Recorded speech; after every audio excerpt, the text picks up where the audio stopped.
Basically क्या होता है, जब भी कोई स्टॉक का रिजल्ट डिक्लेयर होता है, ठीक है, क्वार्टरली रिजल्ट डिक्लेयर होते हैं हर स्टॉक के। तो जब भी किसी स्टॉक का रिजल्ट डिक्लेयर होता है तो मोस्ट ऑफ द टाइम वो स्टॉक एक अच्छा मूवमेंट शो करता है, एक सिंगल, और ये मूवमेंट जनरली एक सिंगल डायरेक्शन में रहता है। ठीक है, कई बार नहीं भी रहता है, बट कई बार ये एक सिंगल डायरेक्शन में हमको एक बहुत अच्छा तगड़ा मूवमेंट मिलता है।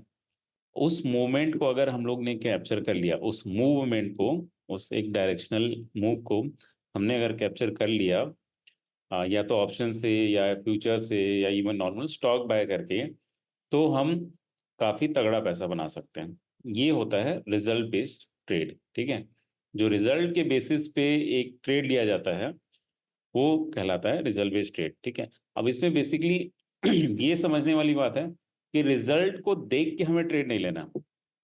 ठीक है, कई बार ऐसा होता है कि हमको लगता है कि रिजल्ट जो है अच्छा आ रहा है ना, और तो फिर ये स्टॉक ऊपर जाएगा, या फिर आप ये सोच सकते हो कि रिजल्ट बेकार आ रहा है यानी ये स्टॉक नीचे जाएगा। तो इसमें दो चीजें गाइस, सबसे मेन चीज तो ये है कि जो भी स्टॉक ऊपर जाता है या नीचे जाता है वो उसके रिजल्ट पे बेस्ड नहीं रहता, रिजल्ट क्या आया है उस पे बेस्ड नहीं रहता, वो इस पे बेस्ड रहता है बेसिकली कि ऑपरेटर ने उसको किस तरीके से ऑपरेट किया है। ठीक है, जो बड़े ऑपरेटर्स हैं, जो बड़े ट्रेडर्स जो हजारों करोड़ रुपए मार्केट में लगा रहे हैं, ये उनका काम रहता है। ठीक है, अभी पिछले दिनों में आपने देखा होगा एचडीएफसी बैंक बहुत ज्यादा फॉल किया, लगातार फॉल किया 2 दिन तक। तो वो जो फॉल है वो ऑब्वियसली ऑब्वियसली रिटेल्स की वजह से नहीं आया है, नॉर्मल लोगों ने उसको सेल नहीं किया। ठीक है, वो ऑपरेटर्स ने सेल किया, उसके बाद वो फॉल आया। रिटेलर्स ने तो कई लोगों ने बाय भी किया है ये सोच के कि हाँ बाइंग अपॉर्चुनिटी है, अच्छा स्टॉक है, इसको लॉन्ग टर्म के लिए एक्युमुलेट कर लेना चाहिए। तो एक्चुअली में जो है बड़े ऑपरेटर्स का गेम था। ठीक है, आप जब रिजल्ट, अभी एचडीएफसी का चार्ट खोलूंगा तब और अच्छे से समझ में आएगा। तो कहने का मेरा मतलब ये है कि कोई भी स्टॉक का रिजल्ट जैसा भी आ रहा है उससे मतलब नहीं है। ठीक है, इनफैक्ट कई बार तो ऐसा होता है कि आप अगर दो अलग अलग चैनल्स में देखो ना, तो उसी सेम रिजल्ट को कई बार एक चैनल वाले बोलेंगे कि बहुत अच्छा आया है, एक चैनल वाले बोलेंगे कि खराब आया। ठीक है, और अच्छा और खराब का डेफिनेशन हो सकता है किसी ने अर्निंग देख करके बोल दिया कि यार प्रॉफिट आफ्टर टैक्स इसका काफी ज्यादा है तो रिजल्ट अच्छा है। हो सकता है किसी ने ये बोल दिया कि यार इसका एनपीए ज्यादा हो रहा है तो यानी रिजल्ट खराब है। तो कुछ भी हो सकता है, एनालिस्ट जो है इतना आसानी से, इतना जल्दी आप उसको एनालिसिस नहीं कर सकते, और उसके बेसिस पे तो मूव कभी नहीं आता। ठीक है, तो हमेशा दो अलग अलग चीजों पे बेसिस पे मूव आता है। उसमें सबसे मेन चीज होती है कि ऑपरेटर्स किस तरीके से उस स्टॉक को ऑपरेट कर रहे हैं। ऑपरेटर स्मार्ट मनी या फिर बिग प्लेयर जो भी वो बोल लो, वो अपने किस एंगल से उस स्टॉक को उन्होंने प्ले किया और किस तरीके से मूवमेंट ला रहे हैं। अब दो तरह के रिजल्ट होते हैं, एक होता है जो मार्केट आवर्स में आता है, एक होता है आफ्टर मार्केट आवर्स में। मार्केट आवर्स में आता है मतलब सुबह 9 बजे, 9:15 से लेकर के 3:30 बजे तक आ जाता है। ठीक है, और जो दूसरा रहता है कि 3:30 बजे के बाद जो रिजल्ट डिक्लेयर होते हैं वो फिर आपको आफ्टर मार्केट आवर्स में लाते हैं। इन दोनों के लिए अलग अलग स्ट्रेटेजी है। ठीक है, क्योंकि आपको पता होगा कि एज एन ऑप्शन बायर हम लोग जो भी मार्केट आवर्स के बाद जो भी मूवमेंट होना है उसके लिए ऑब्वियसली आप मार्केट आवर्स में पोजीशन लोगे, है ना। और ऑप्शन अगर आप बाय करते हो तो फिर स्टॉप लॉस लगा नहीं सकते। एज एन ऑप्शन बायर हमारा जो है स्टॉप लॉस होता है हमेशा जीरो, अगर आप ओवरनाइट पोजीशन लेते हो तो इंट्राडे पे डेफिनेटली लगा सकते हो। तो इसलिए जो आफ्टर मार्केट आवर्स के रिजल्ट वाले ट्रेड्स हैं उनमें इशू होता है ये। ठीक है, उसमें हमें क्वांटिटी लिमिटेड रखनी पड़ती है, और ओके, उसमें हमें क्वांटिटी लिमिटेड रखनी पड़ती है बिकॉज स्टॉप लॉस जो है, स्टॉप लॉस वहाँ पे जीरो होता है। बट आप मार्केट आवर्स में जो है प्रॉपर स्टॉप लॉस लगा सकते हो, तो यहाँ पे आप अपने हिसाब से क्वांटिटी ले सकते हो। ठीक है, जितना भी आपका रिस्क प्रोफाइल है, जहां तक आपका स्टॉप लॉस जा रहा है उस हिसाब से आपकी क्वांटिटी रहेगी। अगर स्टॉप लॉस डीप जाता है क्वांटिटी कम हो जाएगी, स्टॉप लॉस कम रहता है तो क्वांटिटी बढ़ जाएगी।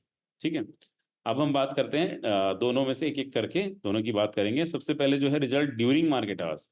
तो ड्यूरिंग मार्केट आवर्स का सिंपल है, आपको रिजल्ट आने का वेट करना है। उसके बाद आपको प्राइस एक्शन देखना है। ठीक है, किस तरीके से कैंडल फॉर्म हो रहे हैं, किस किस डायरेक्शन में आपका वो पर्टिकुलर स्टॉक जाने की कोशिश कर रहा है। थर्ड में फिर आप अपना स्टॉप लॉस लगाएंगे। ठीक है, और चौथा जो है आपका most part of the trade same day पे क्लोज करना है। ये बहुत इंपॉर्टेंट है गाइस, क्योंकि जो आईवी क्रश है वो होता है रिजल्ट आने के बाद ना, आईवी क्रश होने लग जाता है। ठीक है, आप आईवी क्रश के बारे में हमने जो पिछला डिस्कशन है, पिछला सेशन उसमें डिस्कस किया था, आपको वीडियो भी मिल जाएगा।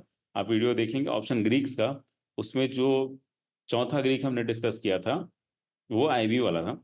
आईवी के बारे में जब हम डिस्कस करते हैं तो उसमें ये चीज रहती है कि कोई भी इवेंट होता है, चाहे वो रिजल्ट हो, चाहे वो बजट हो, चाहे आपका कोई फॉरेन मिनिस्टर अनाउंसमेंट हो, कुछ भी हो, जब भी कोई इवेंट होता है, ठीक है, तो उसके बाद जो है आपका आईवी क्रश होता है, वेगा में डिक्रीज आता है, और उस वजह से आपके ऑप्शन के प्रीमियम भी घटते हैं। और ये जो चीज है प्रीमियम का घटना, ये फिर आपके ऑप्शन के प्रीमियम घटता है, यानी कि जो हमारा जो एज एन ऑप्शन बायर फिर हमें प्रॉफिट नहीं होता, एज एन ऑप्शन बायर फिर हमें लॉस होने लग जाता है जब आईवी घटता है तो। बट वहीं पे ऑप्शन सेलर्स को फायदा होता है। बट अगेन सेम चीज है, रिस्क रहता है, क्योंकि अगर डेल्टा मूव आ गया तो फिर आईवी तो कम होगा, बट डेल्टा की वजह से प्राइस बढ़ जाएगा, तो वहां पे ऑप्शन सेलर्स को भी नुकसान होता है। तो हमारे लिए क्या है सबसे बेस्ट कि आईवी इंक्रीज हो और डेल्टा जो है हमारे फेवर में रहे। ये चीज हमें तब मिलती है जब रिजल्ट, जैसे अगर इंट्राडे की अभी बात कर रहे हैं हम लोग, ड्यूरिंग मार्केट आवर्स की बात कर रहे हैं, तो अगर मार्केट आवर्स के बीच में रिजल्ट आता है तो सिंपल सा है, जिस जब मूवमेंट आ रहा है, जब भी आपका रिजल्ट आया उसके 15-20 मिनट 25 मिनट तक आपका जो है आईवी फॉल नहीं होता। आईवी फॉल होता है, बहुत स्लोली फॉल होता है, उस वक्त जो है वॉलेटिलिटी बहुत बढ़ती है एक्चुअली, ठीक है, तो उस वक्त आपको प्रॉफिट मिलेगा। तो आपको सिंपली क्या करना है, आपको रिजल्ट आने का वेट करना है, जैसे ही रिजल्ट आया फिर आपको अपना एक दो कैंडल, 3 मिनट वाले कैंडल्स आप देखेंगे तो उनको देख करके अपना पोजीशन क्रिएट कर लेना है। और जैसे ही फिर पोजीशन आपने क्रिएट किया, उसके बाद फिर आपने तुरंत स्टॉप लॉस लगाना है। जैसे ही स्टॉप लॉस आपने लगाया आपको छोड़ देना है उस ट्रेड को, और आपको अपना स्टॉप लॉस ट्रेल करते रहना है, ठीक है, क्योंकि इसमें रिजल्ट बेस्ड ट्रेड में एग्जीक्यूशन बहुत फास्ट होना चाहिए, स्लो एग्जीक्यूशन से काम नहीं बनता है यहाँ पे, ठीक है गाइस। तो अभी हम बात करते हैं कुछ टूल्स की। ठीक है, आपको ये तो समझ में आ गया कि भाई करना क्या है ना। अब दिक्कत ये है कि कभी भी किसी भी स्टॉक का रिजल्ट आ जाता है, तो आप ये कैसे सब पता लगाओगे कि कौन से स्टॉक का रिजल्ट कब आने वाला है। तो इसके लिए कुछ मेथड्स हैं, वो मैं आपको बताता हूँ, ठीक है। ठीक है गाइस, तो ये देखिए आप, ये एक साइट है, ऑब्स्ट्रा करके इसका नाम है। तो डिफाइन एज की जो साइट है ऑब्स्ट्रा, इसके बारे में आप में से मेरे ख्याल से आप लोग सब जानते होंगे। तो यहाँ पे क्या होता था, बेसिकली पोजीशन बिल्डअप, जो आपका पे ऑफ डायग्राम है उसको यहाँ पे बिल्डअप किया जाता था, तो ये वाली साइट थी। बट अब तो बेसिकली जीरोधा सेंसिबल ये सब में मिल जाता है, तो इसलिए इतना यूजफुल नहीं रहा। बट ये ऑप्शन सेलर्स का काम था, हमारे लिए option as an option buyer हमारे लिए साइट अभी भी बहुत यूजफुल है। तो आप देखो इसमें क्या है, सिंपली ऑप्शंस पे क्लिक करना है। ऑप्शंस पे जाके आप रिजल्ट कैलेंडर पे क्लिक करेंगे तो आपको ये पेज खुल जाएगा। अब इस पेज पे क्या है, इस पे जो है डेट्स दिए हुए हैं, और कौन से डेट पे किस स्टॉक का रिजल्ट एक्सपेक्टेड है ये दिया हुआ है, ठीक है। तो आप देखो फैब का दिखाया है, उसमें मार्च का दिखा, सॉरी मार्च का नहीं है, फैब में ही कंप्लीट हो जाएगा। तो अब बाकी डेट्स जैसे जैसे हैं, ये जैन का है, अभी जनवरी का है, फिर फैब का है, तो जैन फैब में कंप्लीट हो जाएंगे, तो यहाँ पे डेटा आपको अवेलेबल है। आप कोई सा भी डेट खोल के देखो, 29 के जैसे आपने देखा तो इस पे आईटीसी का आने वाला है, पेट्रोनेट का, बजाज फाइनेंस का, गेल का, ये सारा दिख जाएगा कौन से स्टॉक का रिजल्ट कब आने वाला है, ये आपको यहाँ पे अवेलेबल हो जाएगा। अब आपको ये क्वेश्चन है ना, मेन तो ये है कि दो तरह के ट्रेड होते हैं, एक होता है इंट्राडे ट्रेड, ठीक है, ड्यूरिंग मार्केट आउट वाला, और एक आफ्टर मार्केट। तो आफ्टर का तो इशू नहीं है, लेकिन ड्यूरिंग वाले का इशू है। तो ड्यूरिंग को हमें जानने के लिए कि कितने बजे आया है, ये जानने के लिए हमें क्लिक करना है इस पे, और आपको फिर इंफॉर्मेशन दिखते जाएगा। जैसे आप देखो ये डॉक्टर रेड्डी पे देखो, तो आपको दिख जाएगा कि यार डॉक्टर रेड्डी ने पिछले क्वार्टर में, यानी कि 2023 के सेकेंड क्वार्टर में कौन कब अपना रिजल्ट डिक्लेयर किया था, ठीक है। तो ये 3:30 बजे किया था। पर उसके पहले वाले क्वार्टर में जो है 4 बजे किया था, उसके पहले वाले क्वार्टर में 6 बजे किया था, 4:20 में किया था। तो यानी कि ये 3:30 बजे के बाद ही डिक्लेयर करता है, यानी कि ये आफ्टर मार्केट आवर्स में रिजल्ट डिक्लेयर होता है ये, ठीक है। सिमिलरली आप अगर देखोगे ये बजाज फिनसर्व का, तो यहाँ पे आप देखो आपको दिख जाएगा कि यार ये 1:13 में, उसके पहले 11:51 में, फिर 1:30 बजे, फिर 1 बजे, यानी कि ये जो है आपका रिजल्ट जो है डिक्लेयर करता है ये आपका मार्केट आवर्स में, ठीक। तो इस तरीके से आप जो है उस दिन का जो भी आपका ट्रेडिंग डे है, सपोज आप 30 तारीख को ट्रेडिंग करने बैठे हो, तो वहां पे आप ये देख लो कि कौन से स्टॉक का भाई इंट्राडे पे आने वाला है। आपको पता चल गया कि हाँ बजाज फिनसर्व का इंट्राडे पे रिजल्ट आने वाला है, तो फिर आप बजाज फिनसर्व का चार्ट लगा के बैठ जाओगे, फर्स्ट थिंग, ठीक है। आपको जाना है यहाँ पे ट्रेडिंग व्यू में, अपना बजाज फिनसर्व का चार्ट लगा लें। अब दूसरी चीज जो आपको ये करनी है, आपको फिर आपने ये ऑप्स्ट्रा से देख लिया, अब उसके बाद आपको वेबसाइट ओपन करना है बीएससी का, ठीक है। तो बीएससी की जो वेबसाइट है उस पर आप देखो, बीएससी इंडिया कॉर्पोरेट अनाउंसमेंट वाला जो ये वाला पेज है, इस पर्टिकुलर पेज को आपको ओपन करना है, ठीक है। इस पेज का मैं लिंक भी शेयर कर दूंगा, गूगल भी कर लेना बीएससी कॉर्पोरेट अनाउंसमेंट करके, तो आपको ये लिंक दिख जाएगा। अब इस लिंक को आप अगर खोलोगे तो आपको दिखेगा, ठीक है। इस पे अलग अलग चीजें दिखेंगी, इक्विटी है, डेब्ट, ये सब, हमें इक्विटी से मतलब है। उसके बाद फिर आपका कैटेगरी है, इसमें अलग अलग कैटेगरी है। तो आप जो है रिजल्ट पे क्लिक कर लेना। तो यानी कि इससे क्या होता है, जो भी कंपनी अपना कोई भी अनाउंसमेंट रहता है रिजल्ट का, या कोई भी न्यू अनाउंसमेंट है, चेयरमैन चेंज हो रहा है, या कोई नया प्रोडक्ट एक्वायर हुआ है, वॉट एवर, जो भी रिलेवेंट इंफॉर्मेशन है वो यहाँ पे बीएसई की साइट पे लिस्ट होते हैं, ठीक है। अब इसमें से जो रिजल्ट वाले हैं वो छांट के हमें अलग कर लेना है। रिजल्ट को क्लिक करके आपने फिर सबमिट दबा देना। अब इसके बाद आपको देखते रहना इस पेज को, जो है आपको रिफ्रेश करते रहना है। तो इससे आपको, जैसे आपने देखा कि बजाज फिंसर का लगभग 11:30, 12, 1 बजे के अराउंड आता है, तो आप उस टाइम पे आकर के इसको हर 5-5 मिनट में रिफ्रेश करते रहो, ठीक है। तो आपको ये दिख जाएगा कि हाँ, जैसे जैसे आज का ही आप देख लो, आज अतुल का रिजल्ट आया था, अतुल करके जो स्टॉक है उसका रिजल्ट आया था। तो यहाँ पे आप देख सकते हो, ये रहा अतुल का। और यहाँ पे आपको टाइम देखना है, ठीक है। एक टाइम इंपॉर्टेंट है। जैसे ही यहाँ पे रिजल्ट आया, मैंने आपको स्टार्टिंग ऑफ द डिस्कशन में ही बता दिया था कि भाई रिजल्ट के बाद का डायरेक्शन इंपॉर्टेंट नहीं है, ठीक है, कि वो आपका स्टॉक किस डायरेक्शन में मूव कर रहा है वो इंपॉर्टेंट नहीं है। यही बस इंपॉर्टेंट है कि कितने बजे रिजल्ट आया, ठीक है। मतलब डायरेक्शन इंपॉर्टेंट है, I am sorry guys, result के बाद का डायरेक्शन इंपॉर्टेंट है, ये इंपॉर्टेंट नहीं है कि रिजल्ट में क्या है। आप चाहो तो इस पे क्लिक करोगे तो आपको पता चल जाएगा कि हाँ, जो भी अनाउंसमेंट है ये आप पीडीएफ पे क्लिक करके देख सकते हो, बट उससे मतलब नहीं है हमें, ठीक है। रिजल्ट में क्या लिखा है उससे मतलब नहीं है, रिजल्ट आने के बाद का डायरेक्शन इंपॉर्टेंट है, ठीक है। तो इंट्राडे पे जैसे ही ये अनाउंसमेंट हुआ, उसके बाद जैसे सपोज अतुल का चार्ट हम खोल ही लेते हैं। आप ये देखिए अतुल का जो चार्ट है, क्या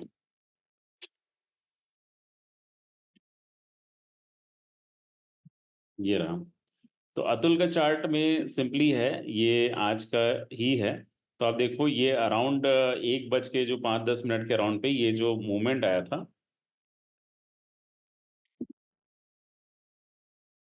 तो देखिए ये मूवमेंट तो था। पहला कैंडल जो है बहुत स्ट्रॉन्ग कैंडल बना, जैसे रिजल्ट आया ये स्ट्रॉन्ग कैंडल बना। सेकेंड कैंडल ने फॉलोअप भी दिया, बट उसके बाद फिर फर्दर फॉलोअप नहीं हुआ। तो अगर आप यहाँ पे एंट्री करते हो सपोज, ठीक है, 1 बज के 10 मिनट के अराउंड यहाँ पे एंट्री करते हो, तो आपका स्टॉप लॉस इसके नीचे जाएगा, ठीक है, इसी पर्टिकुलर कैंडल के नीचे यहाँ पे स्टॉप लॉस जाएगा। अब ये स्टॉप लॉस भी आपका हिट नहीं हुआ और फर्दर आपको प्रॉफिट भी नहीं मिला, तो आपका ये इवेंचुअली जो है 15, 20, 30 मिनट्स के बाद आप समझ जाइए कि भाई आप ये स्टॉक मूव नहीं कर रहा है, तो इस पे कोई मूवमेंट खास बचा नहीं है। तो 10-15 मिनट में समझ में आ जाता है, फिर आपको एग्जिट मारना है उस स्टॉक से, ठीक है।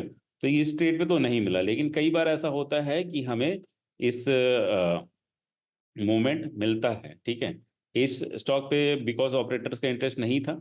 जैसे आप ये देखो अभी रिसेंटली ये एक रिजल्ट आया है इंट्राडे मार्केट आवर्स में, तो इस पे देखिए आप ये चीज़ है, ठीक है, ये देखो रिजल्ट आया है, उसके बाद से ये स्टॉक नीचे गया है। तो यानी कि इस पे डाउन मूव मिला है हमें, तो ये आप कैप्चर कर सकते थे। जैसे ही रिजल्ट आया, ये आपका एचडीएफसी लाइफ है, तो ये एक फर्स्ट जो कैंडल है ये आपका वो कैंडल है, क्या कहते हैं, वेरी स्ट्रॉन्ग बीरिश कैंडल है, ठीक है। ये जो पर्टिकुलर कैंडल है ये स्ट्रॉन्ग बीरिश कैंडल है, तो यहाँ पे एंट्री थी, यहाँ पे अपना स्टॉप लॉस था। अब ये फर्दर डाउन मूव आया, तो ये आप कैप्चर कर सकते थे यहाँ पे, ठीक है। तो ये जो चीज़ है ये एचडीएफसी लाइफ में हुई थी। ऐसा कई बार होता है, आपको ही पता होगा, ठीक है।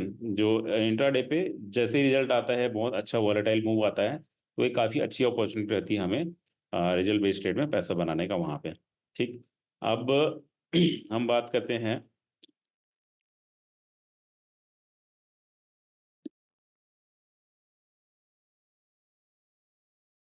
तो एक और ट्रिक है गाइस, ये दोनों तो चीजें हो गई, ठीक है। आप एक चीज कर सकते हो कि, और दूसरी चीज आप ये भी कर सकते हो कि सिंपली आप जाइए और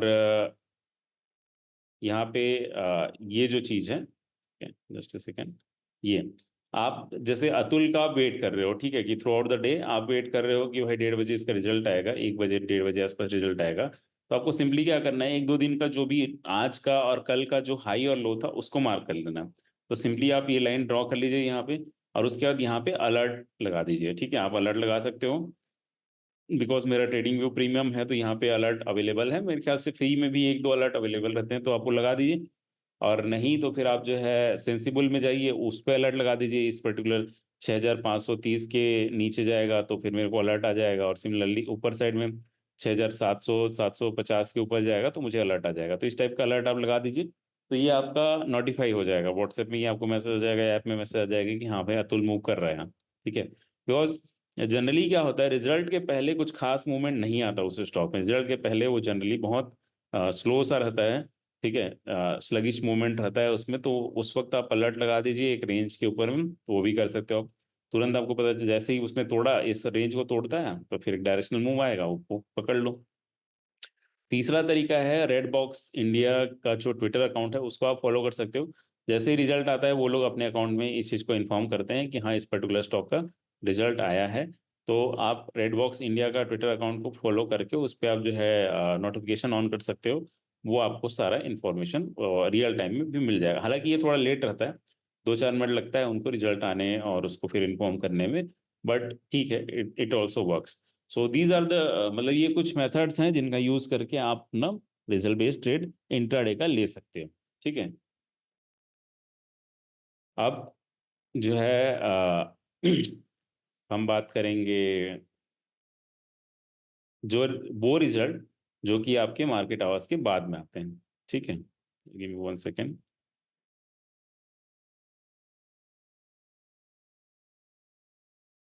तो जो मार्केट आवर्स के बाद आते हैं, जैसे ये आपका हो गया ड्यूरिंग वाला, अब आता है रिजल्ट आफ्टर मार्केट आवर्स। तो इसमें क्या है, सिंपली जो है एज एन ऑप्शन बायर आपको हमेशा पोजीशन जो है लेनी है वो बिफोर द रिजल्ट लेनी है, ठीक है, आफ्टर द रिजल्ट नहीं लेनी है, ठीक है। क्योंकि आफ्टर रिजल्ट मतलब जैसे ओवरनाइट में कोई किसी स्टॉक का रिजल्ट आया, अगले दिन वो स्टॉक गैप अप खुल रहा है, गैप डाउन खुल रहा है, आप वहां पे पोजीशन लोगे तो वो ह्यूज आईवी क्रश होगा और आपको लॉसेस होंगे, ठीक है। तो इसलिए आपको आईवी क्रश से बचना है, आपको तब पोजीशन लेनी है जब आईवी बढ़ रहा हो, ठीक है। तो आईवी बढ़ रहा होता है, कब बढ़ रहा होता है, रिजल्ट के पहले। कोई भी इवेंट रहता है उसके पहले आईवी बढ़ता है, तो वहां पे आपको पोजीशन लेना है, ठीक है।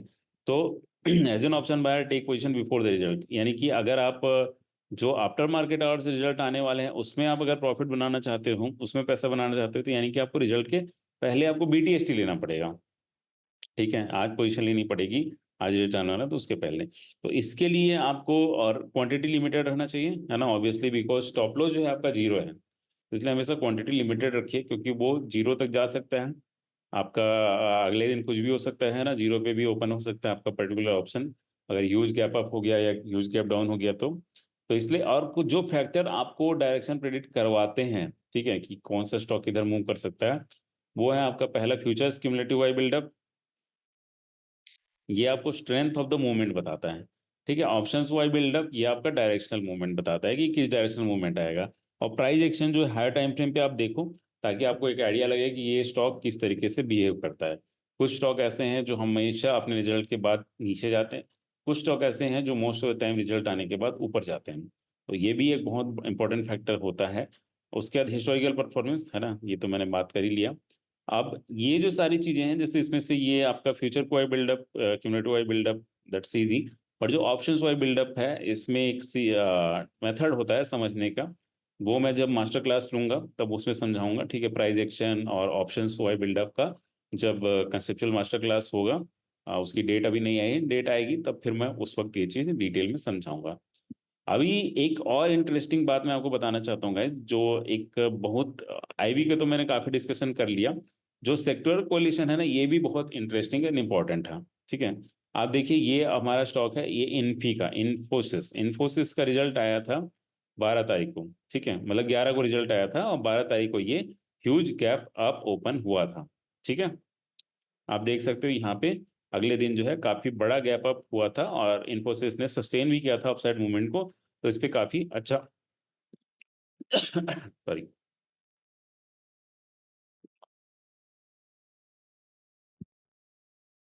तो इस पे अच्छा पैसा बना था, ठीक है। तो ये चीज हो गई इनकी। सिमिलरली टीसीएस भी है, टीसीएस का भी जो है, टीसीएस में भी सेम कंडीशन था, ओपन हुआ उसके बाद मतलब क्लोज हुआ, अगले दिन जब मार्केट ओपन हुआ तो काफी उसमें अपसाइड मोमेंटम था। अब टीसीएस जो है वो हमेशा रिजल्ट सीजन का ओपनिंग टीसीएस से होता है। एक डेल्टा कॉर्प भी है, उसका रिजल्ट पहले आता है, बट मेनली जो मेजर स्टॉक्स हैं उसमें टीसीएस का रिजल्ट सबसे पहले आता है। तो सिंपली आप ये देखो कि भाई इन्फी में अप डाउन अप मूवमेंट हुआ है, टीसीएस में अप मूवमेंट हुआ है, तो ये जो कुछ सेक्टर्स हैं जैसे कि आपका आईटी सेक्टर हो गया, आपका फार्मा सेक्टर हो गया, आपका बैंक्स हो गए, ये सारे सेक्टर ऐसे हैं, मेटल्स हो गए, जो सीमेंट हो गया, ये आपस में काफी कोरिलेट करते हैं। ठीक है, इनके इस सेक्टर के सारे स्टॉक लगभग एक जैसे बिहेव करते हैं। ठीक है, इसमें इंडिविजुअल मूवमेंट जनरली उतना नहीं होता। बैंक्स की बात करें, जो पीएसयू बैंक है वो एक तरीके से बिहेव करते हैं, आपका प्राइवेट बैंक एक तरीके से बिहेव करते हैं। ठीक है, तो ये चीज है। अब इस चीज को समझ के आप चाहो तो आसानी से आप ये वाला ट्रेड ले सकते थे। ठीक है, उसके अगले दिन जब नेक्स्ट ट्रेडिंग डे हुआ, 12 तारीख को रिजल्ट आया एचसीएल का, और उसके बाद 2 दिन का गैप था, उसके बाद जब मार्केट ओपन हुआ तो फिर आप देखिए क्या कंडीशन है। ठीक है, एक तो प्राइस एक्शन भी इतना अच्छा कि ये प्रॉपर जो है कंसोलिडेशन था, उसके बाद क्लोजिंग भी एक स्ट्रॉन्ग क्लोजिंग हुई थी, और उसके बाद जो है अगले दिन जो है एचसीएल में काफी ह्यूज गैप आप ओपनिंग हुई। सिमिलरली आप ये देख लो विप्रो में भी सेम चीज, दिन भर छोटे छोटे कैंडल बने और उसके बाद सीधा गैप अप ओपनिंग। तो ये पूरा ऑपरेटर ड्रिवन मार्केट है गाइस। ठीक है, ऑपरेटर किस तरीके से काम करते हैं, उनका क्या एम रहता है, ये सारी चीजें मार्केट साइकिल का पार्ट है। और उसके अलावा और भी चीजें हैं समझने की, वो फिर मास्टर क्लास में समझाएंगे, किसी और सेशन में समझाएंगे। अभी आप ये समझो ऑपरेटर जो है वो क्यों मूव करते हैं, बेसिकली उनको अपना प्रॉफिट बनाना आता है। वो हमारे लिए नहीं बैठे हैं कि आप रिटेलर्स का प्रॉफिट दें। ठीक है, उनको अपना खुद का प्रॉफिट बनाना रहता है, तो उसके लिए वो इसको लॉन्ग टर्म प्लानिंग करते हैं, लॉन्ग टर्म एकोमोडेशन करते रहते हैं। जैसे आपको मैं दिखाता हूँ अभी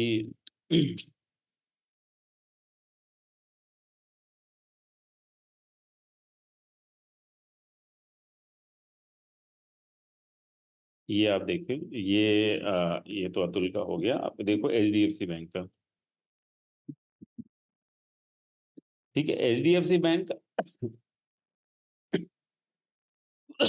सॉरी। तो एचडीएफसी बैंक में आपको ये तो दिख रहा है कि एक ह्यूज गैप डाउन ओपनिंग हुई है, उसके बाद मार्केट नीचे ही नीचे गया। बट अगर आप इसका डेली टाइम फ्रेम चार्ट देखोगे